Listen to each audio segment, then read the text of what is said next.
Hey everybody, it's ComicsDown, or it's Cody from ComicsDown. Sunday, and me and the missus went out to some places and picked up some books, as you can see. So I just thought go through them or whatnot and see what we got. A few decent books in there, but other than that, trying to make this a quick one, or as quick as I can go through this pile. Alright, first off, this is a book I've been looking for a while. It is Justice League of America, the New 52, #1, with the Texas flag on it. And it's got Justice League of America team members holding up the Texas flag. I have the American flag one of this, and I know they made one for every state,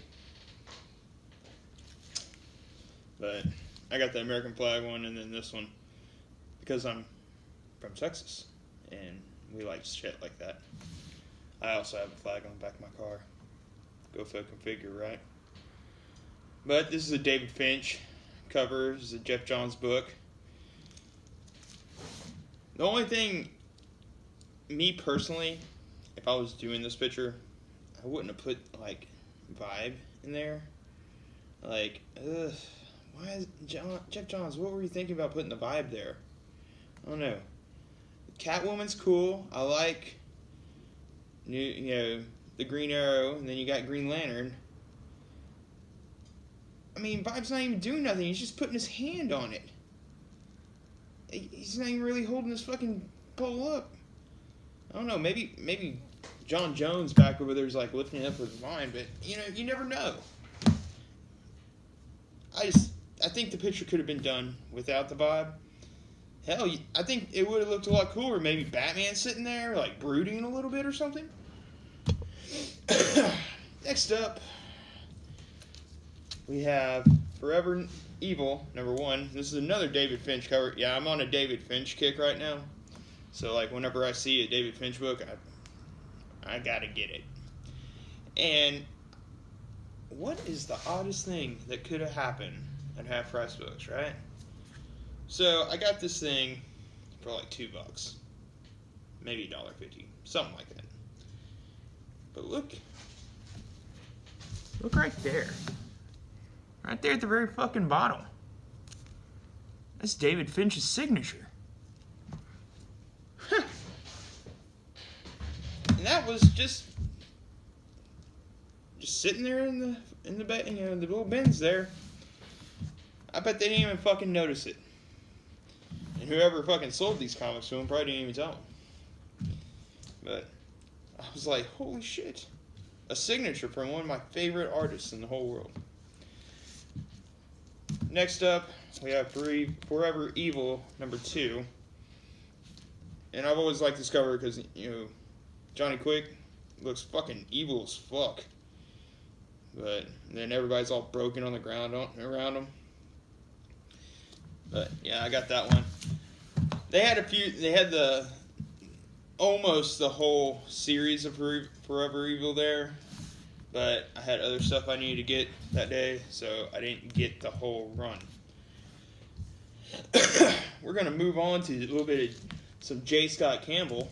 And this is Gen 13, #0. And I'm a huge J. Scott Campbell fan. In case he ever sees this, you do good work. But, yeah. I've always liked this cover a lot. I mean, next up, we have Justice League #0, my man, Shazam. God, out of all the superheroes, if I was going to be one of them, it'd be Shazam. That's when a lightning bolt would hit me, right? Yeah. If only. Now we got, what we got here? Yeah. We're going to go into some Batman. And yeah, I'm trying to fill in some of my new 52 Batman run. Got number 15, fucking Joker looking all crazy and shit. I love this cover too. Got 16, and I guess he wants to be a Robin now. So he's got a mask on top of his mask of his face that he cut off. It's very interesting. I already have this book, but I got it just because this was another good cut, and just have another copy. But it's in-game part 1, and then I got in-game part 2. And this is a Brian Alizaro cover or art, and it's very interesting. I think that's what he was going for. Next up, we have Detective Comics, New 52, number 1. And I have the first print of this, but the third print is actually a lower print run than the first print. It's a rare book, so I got it. Well, holy Liefeld. Liefeld saved my life. And this is Captain America number 4, and it's a Liefeld cover, and he is battling something man, Master Man. See here, Master Man. But yeah, him and the Red Skull are up to some shenanigans. I'm also on a Rob Liefeld kick right now, so I had to get Brigade number 1, the first issue. Win this cover. But if you're gonna win it, I don't understand. And on to some new Liefeld. And this cover's fucking badass. I was like, dude, when I saw it, I was like, Bloodstrike's a fucking hard ass motherfucker, right? But I got that number 1, and then I got this one, the generic one. And then I got Bloodstrike number 2. And those are all Liefeld covers. This one may not be. I know these 2 were. But yeah, they're Liefeld stories and covers. Next up, filling in some of my Deathstroke Terminator run. Yeah, I got a few runs going. Deathstroke Terminator number 4. That's him taking on the Ravager. I know I think I did a video last week with the first Deathstroke Terminator number 1. So yeah. And this is number 10, and this is the first appearance of the new Vigilante. And let me tell you, she's a big improvement from the last Vigilante. She's fucking hot. And apparently Slade thought so as well. And then he went on, and this is number 13. Sorry. Deathstroke Terminator 13. And he went on to battle a guy named Hemp. Why fight the Hemp when you could control the Hemp? And next up is Deathstroke Terminator number 15, and I think we all know what this one is, and this is the first appearance of Rose, his daughter, who later on becomes Lady Ravager, or the female Ravager. Ravager necessite? Perhaps. Another kick I've been on. New Warriors and Night Thrasher. I don't know, man. For some reason, I find Night Thrasher a cool concept of a character. Kind of Batman-esque, but he's a black guy and just beats up everybody with his clubs and dagger. I don't know, he's cool. I like these skateboards and shit. But I got New Warriors number 4. In this, pardon me, is some Bagley art. And then I got a 4 set, which is called 4 Control, and it's Night Thrasher 4 Control. And you got 1, you got 2, you got 3, and you got 4.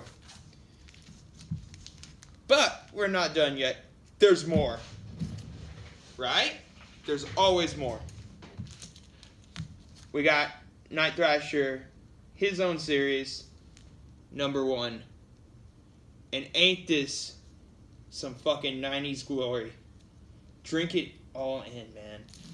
You got the hologramic foil paper. Oh, God. I loved the 90s, man. Probably the greatest time in comic book. I don't know. People might disagree. Next up, I have an Iron Man 225, and this is the beginning of the Armor Wars. And it's kind of an iconic cover, so picked it up, a couple bucks. Man, they had 3 Venom books there. This is Venom, the Mace, and he's battling the Mace. But they had 1, 2, and the 3rd damn book was a Lethal Protector book, and it really pissed me off. I was like, why isn't the 3rd one there? It means I have to do searching. Ugh, why can't it just all come together? I don't understand that. Next we have Amazing Spider-Man 365. And I think this is the first appearance of Spider-Man 2099. If I wasn't filming on my phone, I would look it up right now. But guys, you can't fault me for not knowing everything, because there's a lot of books out there and a lot of shit. It's hard to keep it all up here. Alright, I put a bunch of stuff in there. It knocks other shit out. I'm trying to keep it together. Alright. Back to one of my favorite comic book companies of all time, Valiant. But I'm a classic Valiant guy. The stuff from my childhood is about all I like. I don't know, I just haven't been trying Valiant books lately. You know, new ones. Like new Ninjak, new Exo, Bloodsport, Bloodshot. I mean, but this is a Bloodshot number 8, which will go into the run. And then, ain't this a cool ass cover? Ninjak. I mentioned that on that ninja video I did a few videos back, that I liked this cover a lot because they had a preview for it. And when I found it, I was like, oh, hell yeah. 50 cents. Can't go wrong for both of them. It's $1 for 2. But, yeah. I don't know. It's all, I like that he's like hovering around this room looking for a ninja. And the ninja's right above his fucking head. That dumb Neanderthal. He's a Neanderthal in a goddamn super suit, though. Next up, we have some Sylvester art. And Cyberforce number 1. And then Cyberforce number 1. I don't know. I was getting all that Rob Liefeld stuff, so I was like, I'll try it out. And plus, you know, I love old Image books. Like, when Image first started off, God, they had so much just good ideas going for them at the time, you know?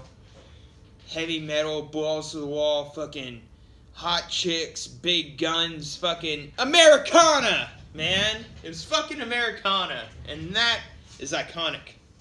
And that's what made Image fucking great. But like everything, it doesn't last.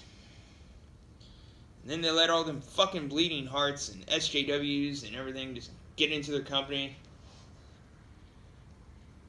Start dicking everything around. Comics Mafia and fucking... Ah! Why can't things just be like they were, man? But moving on. X-Men #1. Always love that cover. And when I see one, I pick it up. Because it's a connecting cover to this. And I know there's one more book, man, but it wasn't there. It connects. I swear it does. Bam! There we go.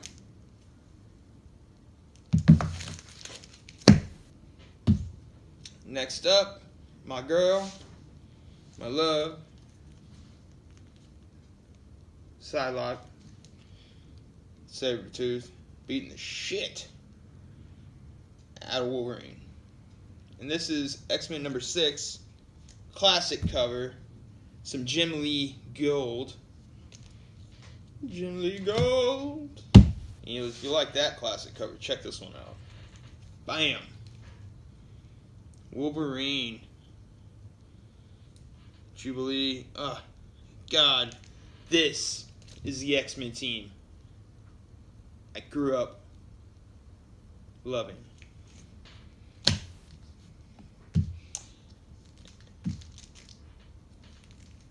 I know I got a reprint of this the other day, but when I saw a really good copy of the original, I grabbed it. Like I said, I've had several comics collections through the years. The first one I had was a very large one, and when I was kicked out of my house as a boy, I lost it. Next one wasn't so large, but I had some good stuff in there. And let's just say there's some drug dealers probably reading comics right now. Next we have, that was X-Men 25, Fatal Attractions. God damn, I'm going into my bullshit when I should be doing this video. Next up we have Wolverine #75, and that goes with this. And I know there's two other books that go with Fatal Attraction. I think one's a Generation X book, and then X Factor. Generation X and X Factor have continuous stories for Fatal Attractions. But I couldn't find them, but I will. And now we have I forget who this is. It says Guru. Man, I cannot make that out. Yoshida or Gossick. It might be Gossick. But I don't really know that artist very well. But whoever it is, I love. As soon as I saw this, I was like, damn, that is a hot Elektra. And it was 50 cents. So that made it better. Next up, we have Phantom X #1. And man, this comic made me laugh. It was pretty funny. But next up, we have Sabrina, The Chilling Adventures of Sabrina #3. And this is Robert Hack art, I guess. Pretty sure that's the artist. And I'm not going to even try to attempt to say that word. That person's name. Roberto Ergura. Yeah, I'm an asshole. Sorry. But I thought it was very pretty. It kind of looks like a painting that a mental patient would paint. But in a good way. In a good way. You know, arts and crafts time, right? And next up, a book that I found today, and I was like, I gotta get it, I gotta have it, and I got it for a good price. I saw one of these, and it was thrashed, probably 3 or 4 weeks back. And this, okay, well, let me introduce the book. Sorry, my ADD has been way off the charts today. This is Shade, the Changing Man, #1. And I've always loved the Steve Ditko work. And I've always particularly loved this book. I know he's not the coolest superhero, man, but I've always liked what was going on. And then the balance between the oranges and the greens. And with the colors, he's really telling a story with the colors themselves. With these small panels, he tells you what his power is and how he uses his power to fight crime. And then with this, they frame him very well. Not, yeah, they could have done straight buildings, but they chose to do it circular to frame him just right. And then back over here, in the distance, you see a mysterious figure. So, it keeps you asking questions, frames the main character correctly, and then kind of gives you a synopsis of what this character does. This is how you correctly do a cover. This is Steve Ditko greatness. And that is why he's one of the greats. Plus, man was a genius. Shade the Changing Man, #1. Beautiful book.